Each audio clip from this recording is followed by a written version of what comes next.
The Artemis program is a huge step for space exploration. It's been more than 50 years since people last walked on the moon, which feels like a long break. During this time, the world has changed a lot. We've seen the rise and fall of empires, the birth of the internet, and advances in technology like artificial intelligence. But now, with Artemis, we are looking at the moon again with new excitement and purpose. The Artemis 2 mission marks a significant milestone. It has brought astronauts into orbit around the moon for the first time in decades, showcasing humanity's capability to reach lunar distances again. But the Artemis program aims to go beyond this achievement. It's not just about visiting, it's about establishing something lasting. The bigger plan is to set up a sustainable presence on the moon, which can help us in scientific research and economic ventures. Let's talk about the crew of Artemis 2. This mission has some remarkable astronauts on board, each bringing unique skills. We have Reed Wiseman leading as the mission's commander, Victor Glover as the pilot, Christina Koch, known for her endurance in space, and Jeremy Hansen, who has experience in demanding environments. They've also shared with us some amazing new footage from the far side of the moon, giving us views we've never seen before. These achievements are just the beginning. What matters most are the future possibilities that Artemis brings. Establishing a base on the moon could open doors to many opportunities, like developing new technologies or even finding resources that might be crucial for our planet. The Artemis missions are laying the groundwork for these exciting advances and setting the stage for what's to come. The Artemis program started with Artemis 1. It was an uncrewed mission, designed to test how well the SLS rocket and Orion spacecraft would work. This was really about making sure everything was safe and ready for future missions. We needed to know if these new machines could carry out their tasks correctly. Establishing their reliability was key, because they are meant to take astronauts much farther than we've been before. Moving on to Artemis 3, this mission was supposed to be the first moon landing in recent times. However, it might be moved to Artemis 4. These changes show that the main focus is to create something lasting on the moon. We're not just aiming for quick visits anymore. We're looking at setting up a long-term presence, making the moon a bit like a home away from home. This step is crucial for building a base that can support future activities. The larger vision for the Artemis program is incredibly ambitious. We're talking about establishing an actual base on the moon. Initially, it's planned to have just a small team of astronauts living there, but the end goal is something more sustainable. Imagine it becoming like the scientific stations in Antarctica, where people can live and work for extended periods. This lunar base will be essential for research and could support many scientific breakthroughs. Exactly. The concept is similar to Antarctica's stations, where people conduct important research isolated from the world. The moon offers a unique environment for studying space and developing technologies needed for further exploration. Now let's remind listeners they can click Join for a membership, get transcripts of all our videos, and support our work, which is incredibly important for us. Every small step we take is a move towards new discoveries and understanding of space. Artemis 2 faced a lot of hurdles before the successful launch. The schedule slipped many times due to technical details and safety checks. Originally set between 2019 and 2021, the launch kept getting postponed. But finally, with all the issues resolved, it launched in 2026. This mission was crucial because it verified that Orion's spacecraft functions well with a crew. The success of this mission gives confidence in the Artemis program's larger goals. The crew's expertise played a big part in Artemis 2's successful journey. Each member brought essential skills to the table. Reed Wiseman, the commander, has experience from the International Space Station. Victor Glover, the pilot, has logged many flight hours and holds the distinction of being the first black astronaut to orbit the moon. Christina Koch broke records with her long duration in space. Jeremy Hansen is skilled in operating under extreme conditions. Their contributions were indispensable. Having such a skilled team on board was vital for ensuring the mission's success. Their combined experience allowed the mission to achieve its aims smoothly. Reed Wiseman's leadership and understanding of space missions ensured that the crew operated as a cohesive unit throughout their journey. The crew's past experiences and preparedness undoubtedly paved the way for Artemis 2 to be a milestone mission in the new era of space exploration. Furthermore, the diversity of Artemis 2's crew is a reflection of the program's broader goals. Bringing together astronauts with varied backgrounds enhances creativity and problem-solving capabilities. It demonstrates an inclusive approach to space exploration, which can encourage future generations to contribute to scientific advancements. This diversity not only strengthens team dynamics, but also highlights the evolving face of space programs that focus on teamwork and innovation. Helium-3 on the moon is a fascinating topic. This element is quite rare on Earth, but it's found in larger amounts on the lunar surface. The potential of helium-3 lies in its use for fusion power, which could be a cleaner and more efficient energy source than what we have now. If we can harness this power, it might change how we produce and consume energy in the future. Helium-3 could indeed be the spark for a new space race. Many space agencies are interested in the potential benefits of this resource, but there are significant technological challenges involved in its extraction. Right now, we don't have the equipment we need for large-scale mining on the moon. Developing these technologies will require time and investment, but the possible rewards make it a tempting goal. Exploring lunar resources isn't just about scientific curiosity. There are strong economic reasons, too.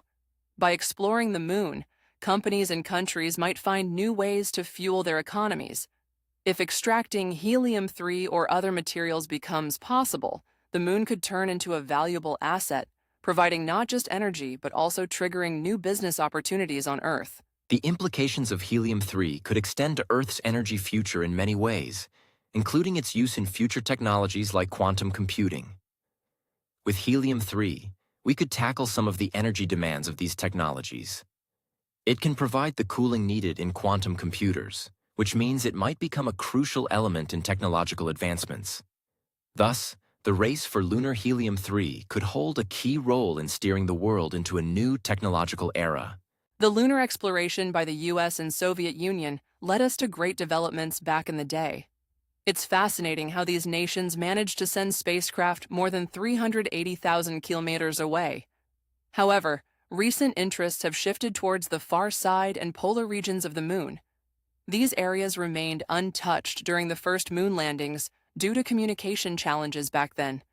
Now, with improved technology, these once difficult regions are back on the exploration map. It's also interesting to see how other countries are developing their own lunar exploration goals. China, for instance, has announced plans for a manned mission to the moon by 2030. This is not just about catching up with the US, but part of its broader aim to become a leader in space exploration. Meanwhile, the US wants to have astronauts return to the moon by 2028, marking a significant achievement in its space ventures.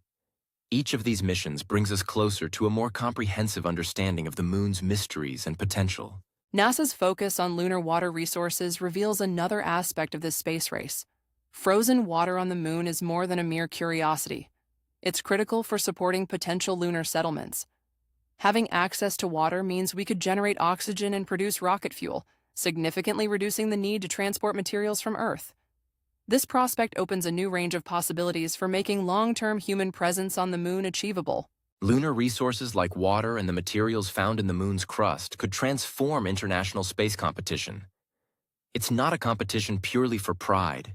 It's about developing the ability to live beyond Earth. Each country seeking pioneer status in moon exploration knows that control over these resources could give them a strategic advantage in space operations.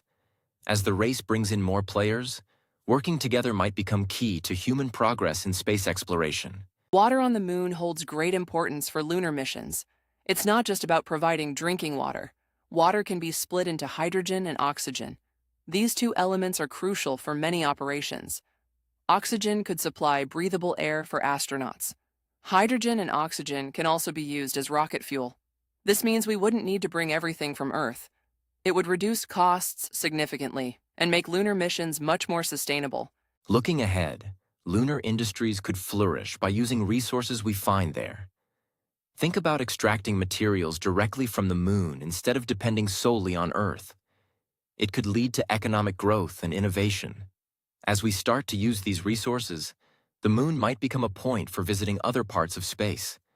By using what we find on the moon, our capabilities for deeper space exploration might increase rapidly.